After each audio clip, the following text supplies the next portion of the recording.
Très chers compatriotes, recevez encore une fois de plus mes salutations patriotiques et fraternelles les plus aimables. Je vous salue et j'apporte aujourd'hui un message justement de préparation, mais aussi de protection, de vigilance, de sensibilisation avant les étapes à venir. En tout cas, j'aimerais vous saluer en ce moment, saluer toutes et tous et ceux qui suivent en ce moment ces directs. Essayez de le partager. Justement, vous avez suivi qu'il y a une deuxième étape qui vient d'être engagée, c'est l'étape du déconfinement solidaire.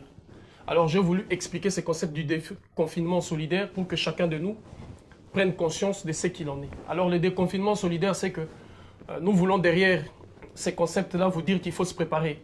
Il faut se préparer parce que nous n'allons pas continuer à être confinés au moment où se prépare un grand génocide, au moment où se prépare un drame en Afrique, se prépare un drame qui, selon toute vraisemblance, va considérablement toucher l'ensemble de notre peuple éparpillé sur la planète Terre. Donc le déconfinement solidaire, c'est ces concepts-là que chacun de nous doit intégrer déjà. Justement, nous sommes en train de réfléchir sur les modalités et les mécanismes qu'il faut mettre en place, justement les modalités et le mécanisme de sécurité et de protection quand nous allons entamer cette phase et cette étape du déconfinement solidaire. C'est-à-dire chacun sur l'hémisphère de la planète, l'hémisphère de la Terre, que vous soyez en Afrique, que vous soyez en Europe, que vous soyez en Amérique, que vous soyez en Asie, c'est là même j'aimerais insister. Le combat contre le coronavirus, le combat pour la libération de notre mère patrie, l'Afrique, le terrain, c'est la Terre. C'est sur la surface planétaire que ça se met. Où que vous soyez, partout où vous êtes, quelles que soient les conditions dans lesquelles ça vous trouve. Aujourd'hui, le monde est un village comme on le constate. Et je pense que personne ne peut le nier, à moins qu'on ait des idées archaïques et moyenâgeuses, d'où l'on vit.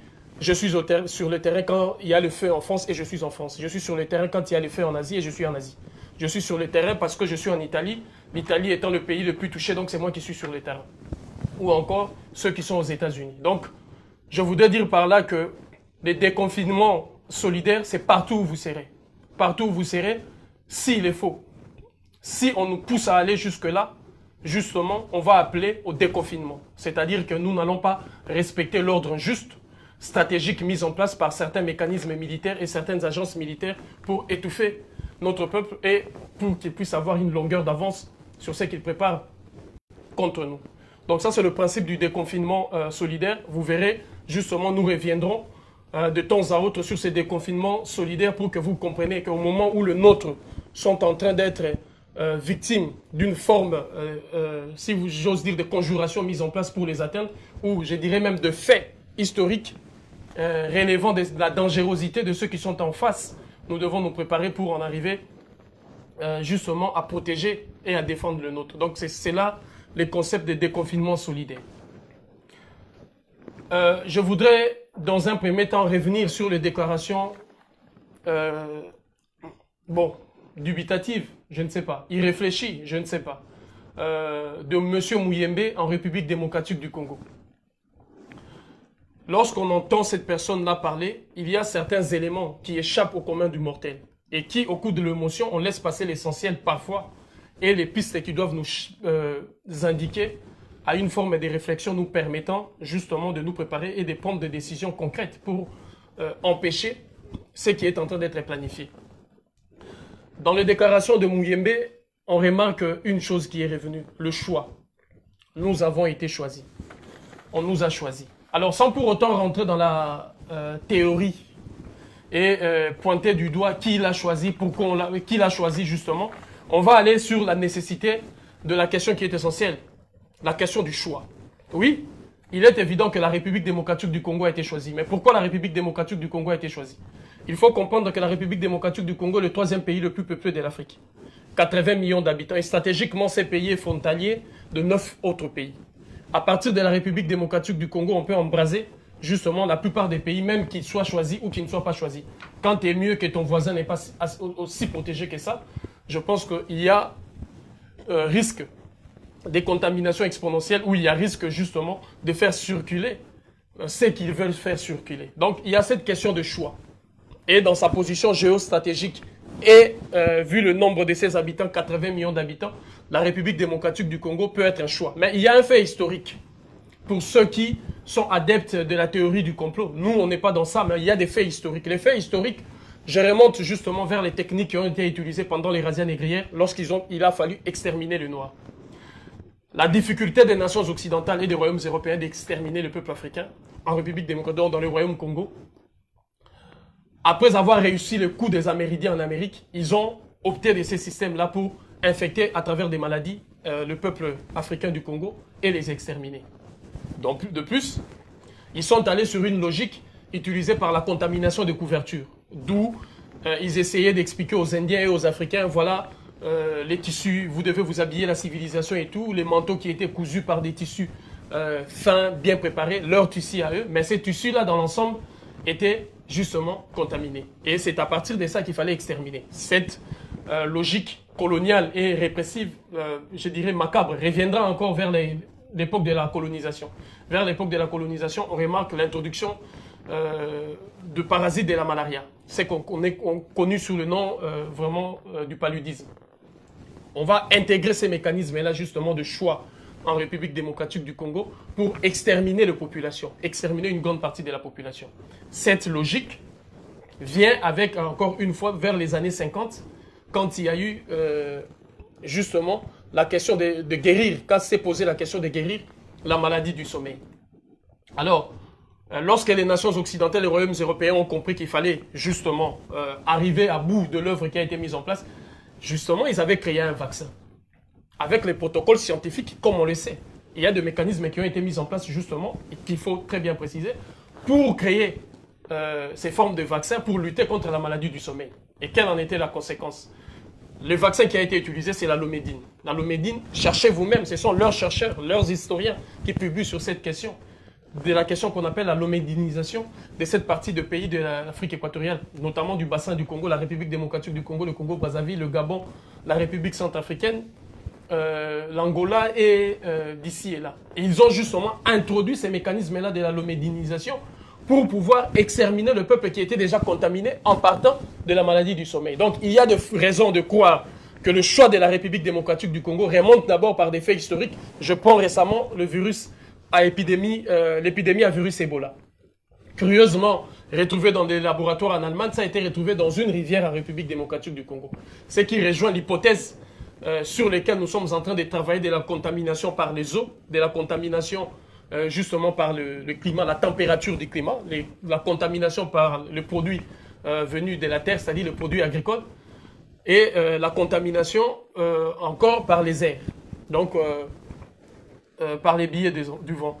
Donc on voit aisément que le choix de la République démocratique du Congo est un choix basé sur des faits historiques qui motivent le choix que ces pays soient choisis parmi ces pays qui, notamment, doivent être considérés comme les laboratoires pour le test en question, y compris les autres pays africains, parce qu'il y a une liste aujourd'hui qui sort de 24 pays. Alors pourquoi justement avoir choisi 24 pays? Vous vous rappellerez que lorsque Didier Raoult est sorti pour défendre son protocole à la chloroquine, il disait qu'il y a eu un essai auprès de 24 patients. 24 patients, parce qu'on sait que de 24 par 24, 576 plus 1, 577. Alors, pourquoi, justement, avoir maintenu le premier tour des élections municipales, sachant que la France a 577 circonscriptions, allant sur base de 24 pays africains, allant de l'autre côté sur un test basé par l'échantillon de 24 personnes. Que chacun tire ses conclusions. Moi, j'ouvre justement les pistes de réflexion permettant de comprendre par le symbolisme et la numérologie la difficulté où vous voyez la facilité qu'on peut avoir d'accéder à certaines informations facilement, sans pour autant chercher la complexité des choses. Alors, relève le fait que Mouyembe parlait de amis. Donc, la question de santé publique, de l'affaire relevant de toute une nation. Le type dit, j'ai mes amis. J'ai mes amis. C'est-à-dire ses amis, on comprend bien évidemment ses amis scientifiques. Donc, on voit aisément tous ces liens-là que nous sommes en train de décrire sur le plan scientifique, sur le plan politique, de choix des dirigeants africains, des scientifiques africains, des hommes religieux africains, par des mécanismes coloniaux et occidentaux démontrent encore une fois que ces liens sont dangereux. Parce qu'en évoquant mes amis, il hypothèque le choix, ou si vous voulez l'avenir sanitaire et les conditions, la situation médicale de tout un pays qui va contaminer tout un continent et tout un peuple par le choix avec ses amis. Donc des choix amicaux quoi. Donc on l'a choisi parce qu'il est ami d'un tel, parce qu'il connaît un tel, parce qu'il a le lien avec un telle personne. Et là justement ça nous amène encore à une dernière question sur ces points-là. C'est la question de la fabrication. Il évoque une question que les vaccins seront fabriqués en Chine, au Canada ou aux États-Unis et ils seront testés là-bas. Mais mes chers amis, il y a des questions qu'il ne faut pas laisser passer comme ça. Il faut justement la pertinence de la réflexion quand quelqu'un s'exprime sur certaines questions aussi dangereuses, sur des enjeux aussi, je dirais, qui touchent l'humanité tout entière. Il parle de la fabrication en Chine et des essais aux États-Unis. Tout le monde le sait, que 70% de la population américaine vit sous le seuil de la pauvreté. Et cette population est constituée d'une majorité des Afro-Américains, des Africains des États-Unis d'Amérique. Sur quelle catégorie de la population américaine que le gouvernement américain va, ou états-unien, va essayer ces tests-là? Sur quelle catégorie de la population? Sur quel type de la population? Parce qu'il y a, notamment comme je le disais, une grande proportion de la population pauvre, mais qui est constituée à majorité par la minorité, entre guillemets, c'est-à-dire des Afro-Américains et consorts. La Chine, le gouvernement irresponsable de la Chine a caché au monde ces virus depuis le mois d'octobre 2019. Ces virus a eu le temps de se propager, jusqu'à même sacrifier les lanceurs d'alerte, les médecins d'alerte, le soignant qui avait tiré l'alarme sur cette situation dramatique et chaotique. Est-ce devons-nous faire confiance à un gouvernement chinois pareil, d'une irresponsabilité pareille? Et sur quel type et quelle catégorie de la population chinoise la Chine va essayer et va effectuer ces tests? Deuxième question. Troisième question, la France. La France va effectuer aussi ces tests. On le sait qu'avec beaucoup des essais qui a eu lieu, des contaminations dans des territoires d'outre-mer, la France a sacrifié le sol, la terre, si vous voulez, d'autres territoires d'outre-mer, justement au nom des essais chimiques, biologiques, de beaucoup de choses. Je parle là de la terre qui a été contaminée en Martinique, Guadeloupe. Je parle là de beaucoup de maladies qui ont circulé dans ces contrées-là en Réunion et pareil. Donc sur quel type et quelle catégorie de la population la France va-t-elle, elle aussi, essayer et tester ces virus ou, si vous voulez, ces vaccins? Quel type de la population? Sachant déjà que la France aussi comprend une population carcérale en majorité constituée des populations venues d'outre-mer et des populations d'origine africaine.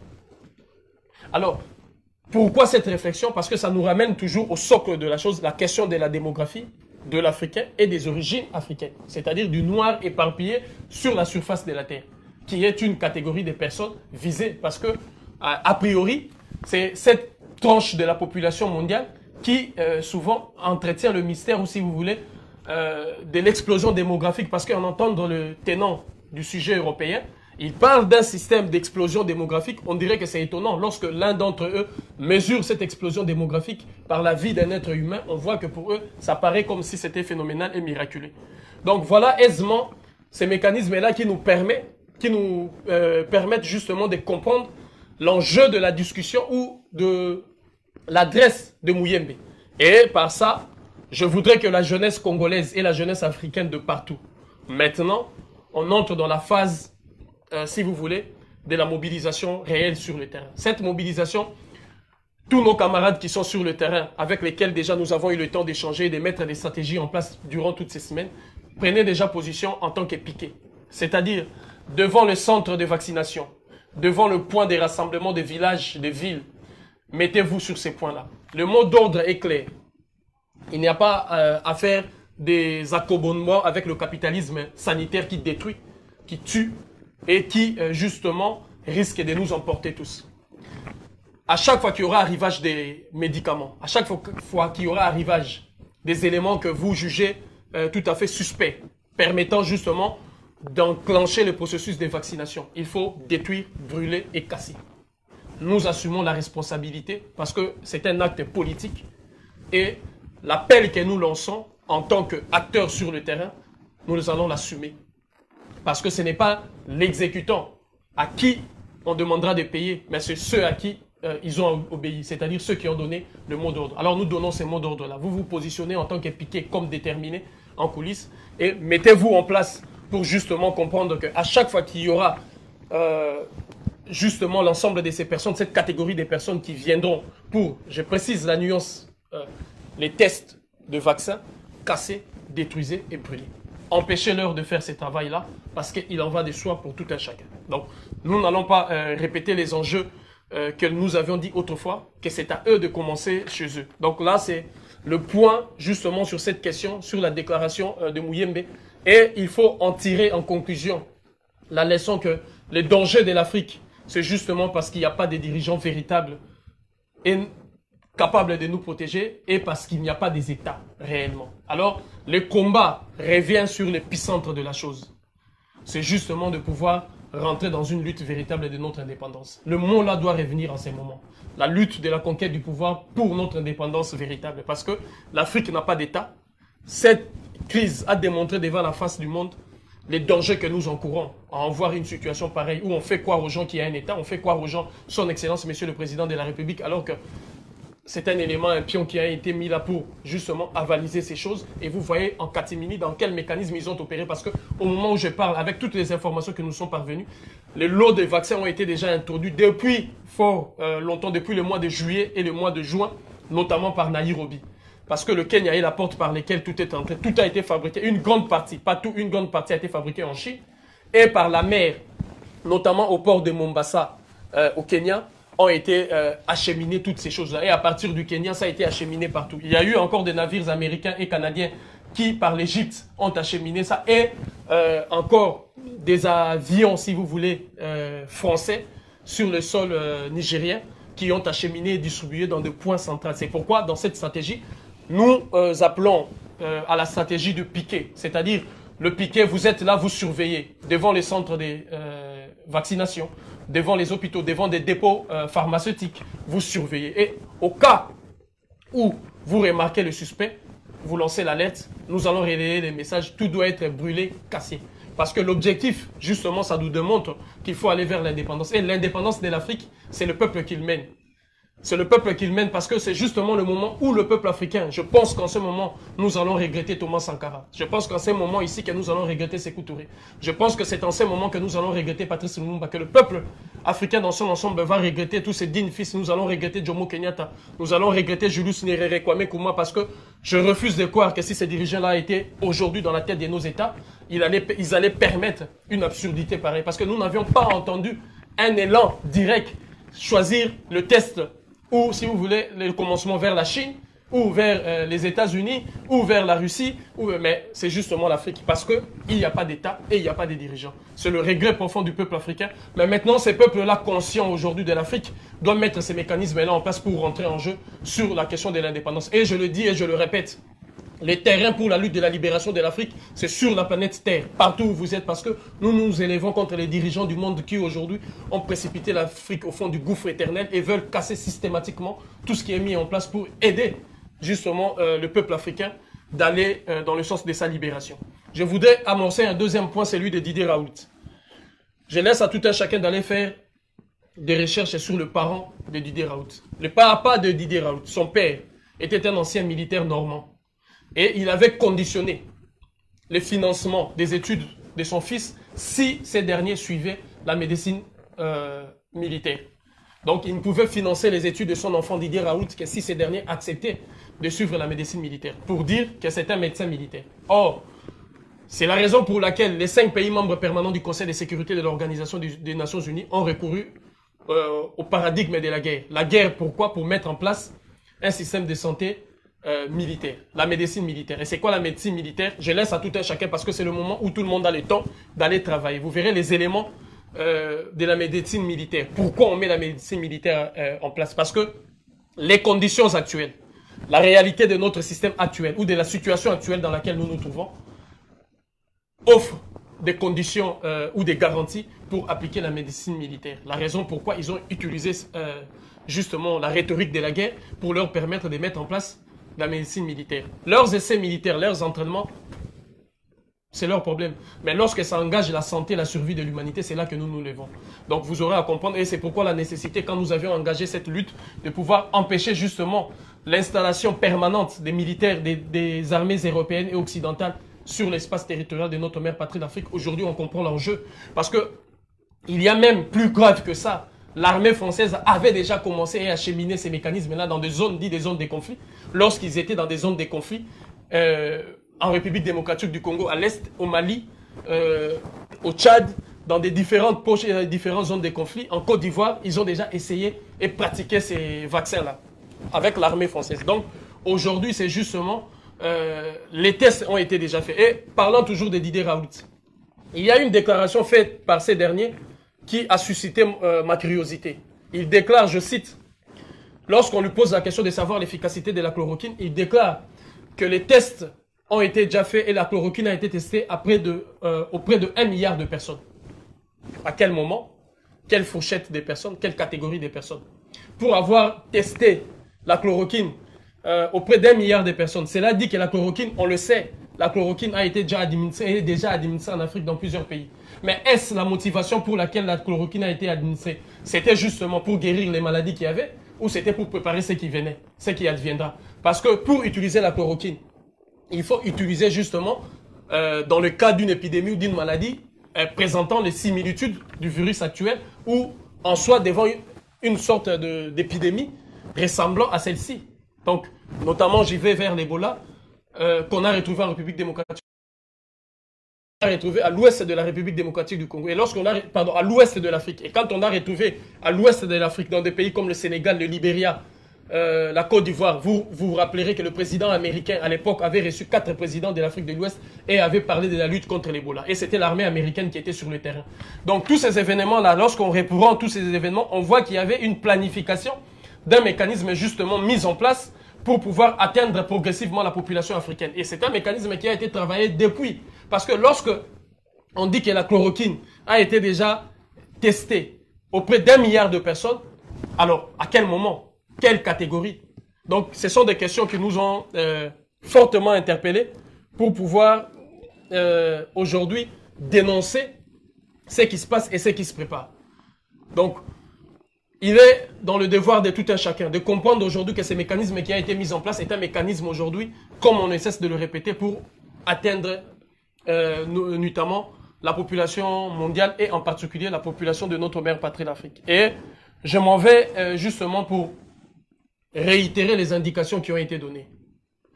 Nous partons sur base de la médecine de plantes. Je vous le donne d'abord en matière de prévention, pour casser la chaîne de la transmission aussi. Je vous la donne aussi parce que je sais que la médecine de plantes est efficace. Et selon toute vraisemblance, vu les symptômes déclenchés par les coronavirus, l'épidémie à coronavirus, nous insistons de nouveau, le Congo Bololo s'avère très efficace. Au-delà du Congo Bololo, le feuille de NEM. Au-delà de feuille de NEM, nous avons parlé d'une dolée. Et là, je viens ajouter aussi le feuille ou le plante de Kwasi. Pour ceux qui sont en Guyane, les plantes de Kwasi. Il est parfois difficile aujourd'hui d'acheminer certaines choses de l'Afrique à ici. Pour ceux qui sont en Guyane française, essayez avec une détermination populaire de pouvoir vous procurer ces feuilles, ces plantes de Kwasi, parce que je sais déjà que ces plantes ont été volées aux autochtones et données à certains laboratoires français pour pouvoir empêcher les populations autochtones de pouvoir bénéficier de bienfaits thérapeutiques de ces feuilles-là et de ces plantes-là. Les plantes de Kwasi doivent être recommandées. Donc, pour celles et ceux qui sont en Guyane, essayez d'acheminer, pour ceux qui sont en métropole, ces plantes-là et ces feuilles-là. Parce que justement, il faut d'abord la médecine de plantes. Alors, il est du devoir aussi des Africains, parce que je ne m'adresse plus aux dirigeants africains, d'autant plus que je vous le disais qu'il n'y a pas forcément de gouvernement et d'État, de mettre en place la recherche. Mes chers compatriotes, la recherche, on peut aisément avoir nos compatriotes, sœurs et frères qui ont une connaissance très avancée, une compétence sur des questions médicales ou de santé. Si nous parlons de la médecine de plantes, il n'en demeure pas moins qu'on peut essayer la médecine minérale, avec les métaux, avec les pierres précieuses. Nous n'avions pas encore utilisé et essayé ces pierres précieuses. Il y a de ceux qui s'y connaissent véritablement sur le métaux et les pierres précieuses et qui peuvent justement à travers cette tragédie, déclencher ce processus de l'indépendance véritable de notre mère patrie d'Afrique, sur le plan médical et sur le plan, je dirais, sanitaire et pharmaceutique. De créer une forme de pharmacopée à l'africaine, c'est basant sur le plante, c'est basant sur les minéraux ou les minerais, mais aussi allant sur certains animaux dont les substances peuvent contrecarrer la contamination qui est venue d'autres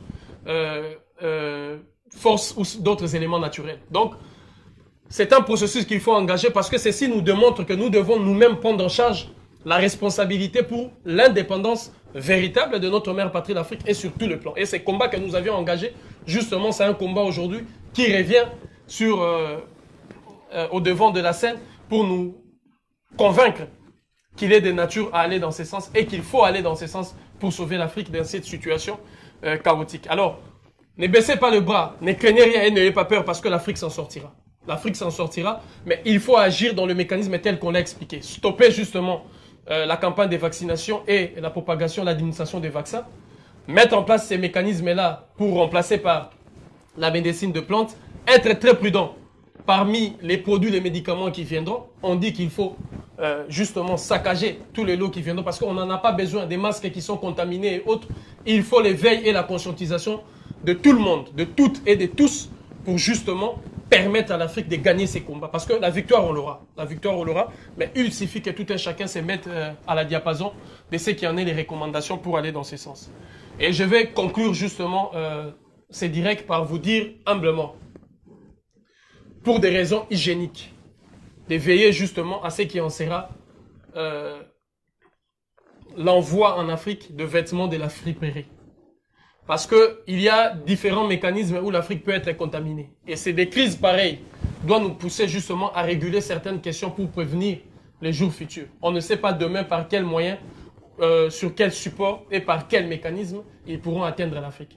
Donc j'en appelle à une conscientisation pour aller dans le sens de mettre frein ou de créer une sorte de moratoire qui empêchera l'envoi de vêtements de friperie en Afrique. Parce qu'on ne sait pas derrière ça, qu'est-ce qui peut arriver. Et de déclencher le processus de la récupération de notre indépendance sur le plan textile, en faisant la promotion du textile africain et en allant véritablement vers ce sens. Parce qu'aujourd'hui même, je pense qu'avec les textiles africains, ça peut nous aider à préfabriquer nos masques et aller dans ce sens pour fabriquer des masques pour nous protéger, au lieu d'attendre des masques fabriqués je ne sais sous quel cieux et qui viennent pour nous contaminer et nous atteindre. Donc, on peut justement aller dans ce sens, mais il faut pour cela produire du textile africain et c'est une occasion belle, ô combien belle déjà, par ces drames, par ces malheurs, de comprendre que nous ne devons pas être dépendants sur tout le plan, y compris même sur la question vestimentaire. Donc, de lancer,